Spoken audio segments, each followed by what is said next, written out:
Hello, my name is Cody, and this is a video for Satan.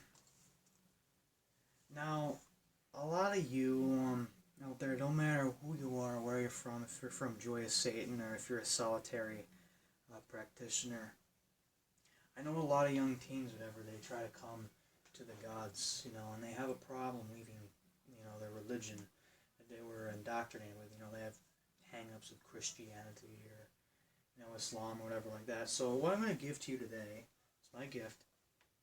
This is the Devil's Qur'an. It's by Martinet Press there, and I'm going to read from you a passage which is of potent blasphemy. So whenever you have Christian thoughts, you just recite this in your own head, or you can say it aloud or whatever.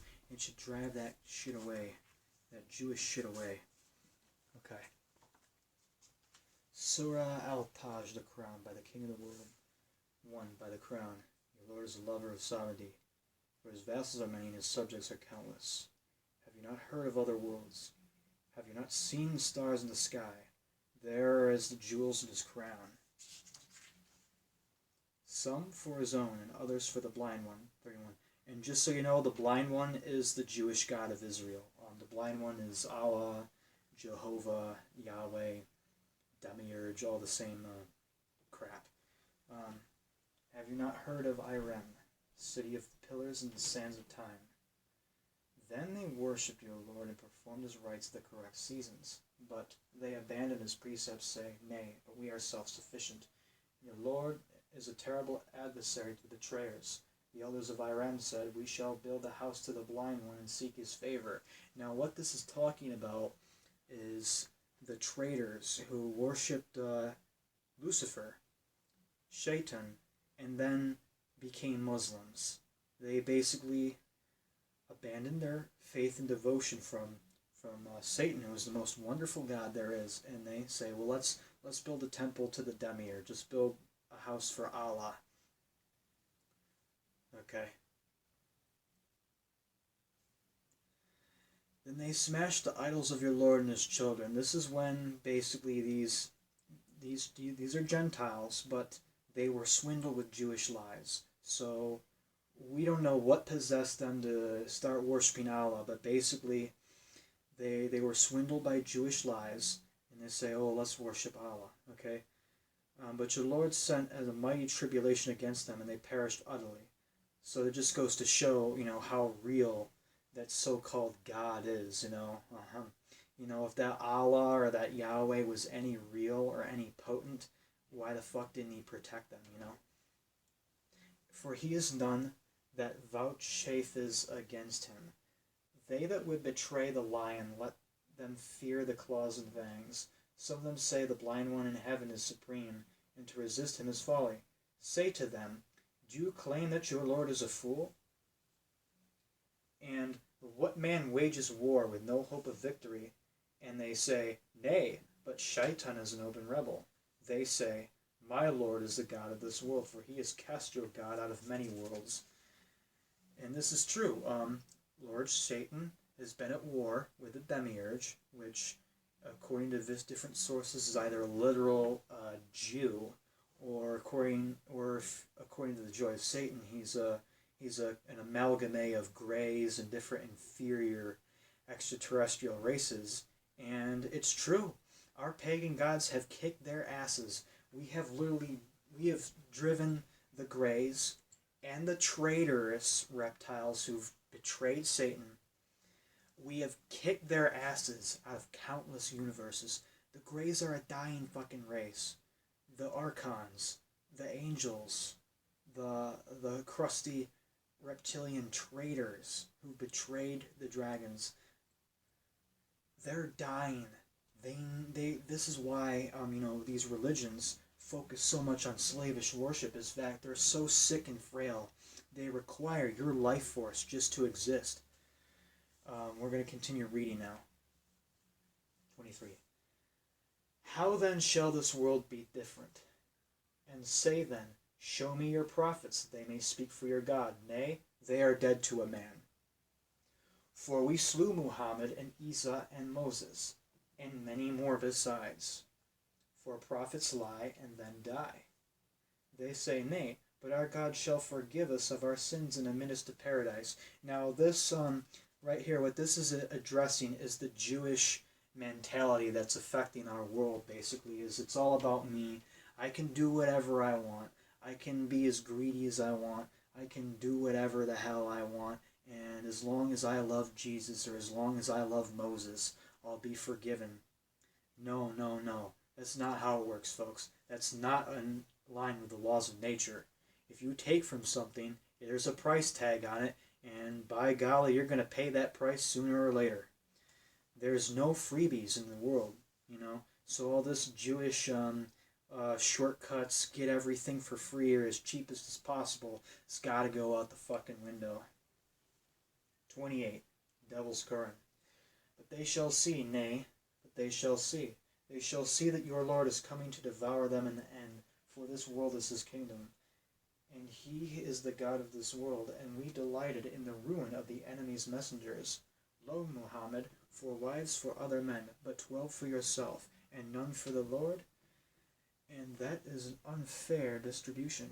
And his favorite wife, a child of 9 years, and he a grey beard of 50. Verily, the blind one gives special favors to his chosen. And Muhammad says, in my Lord's paradise shall each man have 72 virgins, but most inmates in hell shall be women. Say verily, the shaitan will accept you a woman, for your God is impotent and unworthy of them. And of Isa, Jesus, son of Maryam, they say, our master was born of a virgin, and he touched not a woman nor married. And this you say to them, this is the truth, for he delighted only in the company of young men and boys. And he said, make the little children come unto me, and his disciples grew hot with secret shame. Then the elders and the Romans seized him and tore him, and nailed him to a tree. For they suffered not the bent or the perverted. The Jews say that there is not one equal of Musa, which is Moses, our teacher. They say, but we say, a snake and traitor was he, for he sacrificed to the blind one, tried to appease us by a goat, calling us by our name Azazel. He sent a goat as bribery, as though throwing a scrap of bread to a whore.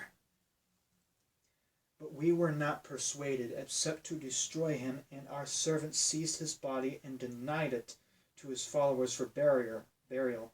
The worm and the ant gnawed at his, meaning Moses' bones.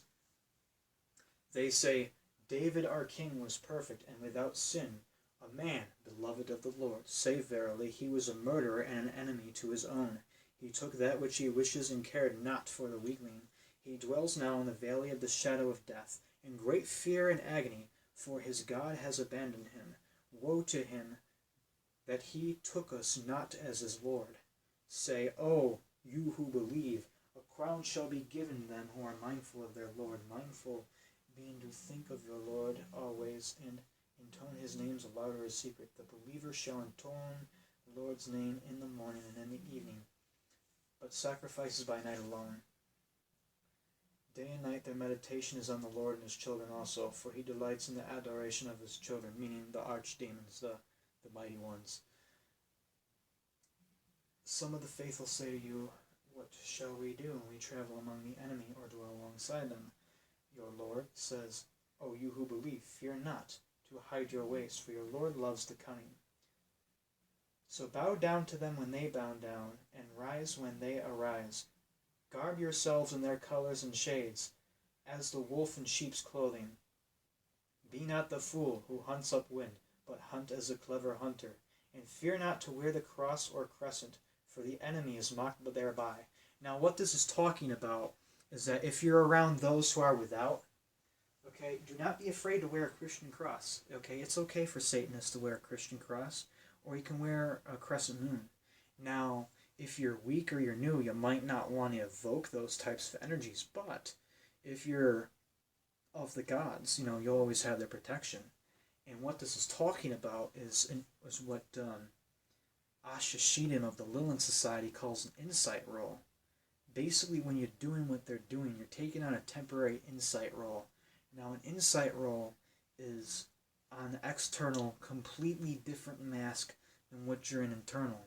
So, in a way, if you were to do this, and keep doing this and doing this, pretending to be a Muslim or pretending to be a Christian, if you keep doing that, you could end up in a position inside that church and bring it down from within. So that was a blasphemy. That's all I really wanted to read to you, was the thing about Muhammad, Jesus, and Moses there. So if you ever have any Christian thoughts, you just replay this video. There's a YouTube MP3 converter. Just type in Google YouTube to MP3. Feel free to download this audio, okay? Put it in your iPods, make it into a CD, distribute it, what the hell ever, Listen to it whenever you got to, because, I still have Christian thoughts to this day, and I'm sure a lot of you who are new still have Christian thoughts. So, do what you gotta do, It's okay. You just turn on this blasphemy, play this video whenever you're having Christian thoughts, and the Christian thoughts go away. So I'll continue reading the rest of this chapter here, and in the sowing of enmity between Nasrani and Muslim is great profit, but treat the true believer as you would your own flesh and blood, meaning all Satanists are brothers. Don't matter if you're Joy of Satan, it don't matter if you're Order 9 Angles, don't matter if you're Primal Craft, doesn't matter if you're Dragon Rouge, if you're a Satanist, true believer in hell, or a brother. We gotta stop fighting, okay? What pisses me the hell off is the JOS pretends the Dragon Rouge, pretends the Order of 9 Angles, and every other left-hand path lodge doesn't exist. They just completely ignore them. It's like, if you're not Joy of Satan, you're not a Satanist. In fact, you don't even exist as a person. This fucking Jewish mentality's gotta fucking stop. We gotta be open. We gotta be willing to embrace each other, It doesn't matter if you want to call yourself a Satanist or a Hecatian, magician or whatever. I mean, if you're true and you're trying to create positive change in the world, and then I don't care what the fuck you call yourself. You're my brother as long as you fight the enemy. Okay? But treat the true believer as your own flesh and blood. This is what Satan's telling us, okay? So if you're from Joy of Satan, or if you're from the International Mosque of Shaitan, this is Satan ordering you treat your fellow Satanist as you would your own brother. For the believers have rights on each other. For you are chosen by him to serve, and serve you must. He that denies a brother or sister in need shall be punished. For the chosen are a kin, and your Lord punishes those who betray the pack. Yea, they shall be punished without mercy. Indeed, you shall hold your kin close, but hold the believer closer. For the bonds of the flesh are strong, but the bonds of the Spirit are stronger. And that is the end of that chapter. Basically, what it's saying is just a fair little warning. Do not fight each other, please. You're not helping our cause, okay? You Joyous Satanists and you O9ers, or like the O9ers versus Temple of the Black Light, or like Cathedral of the Black Goat versus the Joy of Satan, or versus the Order 9 Angles. Fucking stop it, everyone, okay? It even fucking says it in El Jilwa, okay? A book given to us by Satan. Satan wants us all to be united. He wants us all to be together like this. So stop fighting, everyone. Don't fight. Don't fight one another, because you're only making it harder for yourself. Hail Satan.